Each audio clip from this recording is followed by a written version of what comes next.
പാകിസ്ഥാൻ നടൻ ഫവാദ് ഖാൻ പ്രധാന വേഷത്തിലെത്തുന്ന അബിർ ഗുലാർ എന്ന ചിത്രത്തിനെതിരെ ബഹിഷ്കരണാഹ്വാനം. ചിത്രവും അതിലെ അഭിനേതാക്കളെയും അണിയറ പ്രവർത്തകരെയും ബഹിഷ്കരിക്കണമെന്നാണ് സോഷ്യൽ മീഡിയയിൽ വ്യാപകമായി ആഹ്വാനങ്ങൾ ഉയരുന്നത്.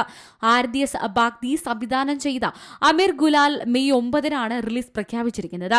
ഒരു ഇന്ത്യൻ പാക് പ്രണയകഥയാണ് ചിത്രത്തിൽ പറയുന്നതെന്നാണ് സൂചന. പ്രഖ്യാപനം മുതൽ തന്നെ ഈ ചിത്രം വിവാദങ്ങൾക്ക് വഴിവെച്ചിട്ടുണ്ട്. പാകിസ്ഥാൻ കലാകാരന്മാരെ ബഹിഷ്കരിക്കണമെന്ന് federation of western India cine employees ആഹ്വാനം ചെയ്തു.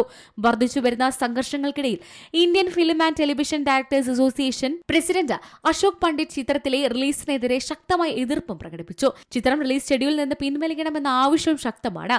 അതേസമയം ഫവാദ് ഖാൻ അഭിനയിച്ച ബോളിവുഡ് പടത്തിന് മുൻപും സമാനമായ പ്രതിഷേധം നേരിടേണ്ടി വന്നിട്ടുണ്ട്.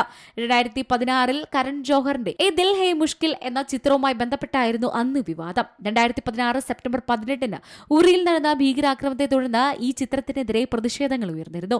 ഇതേ തുടർന്ന് പാകിസ്ഥാൻ കലാകാരന്മാർക്ക് ഇന്ത്യയിൽ വിലക്ക് ഏർപ്പെടുത്തിയിരുന്നു. National desk Zee Malayalam news.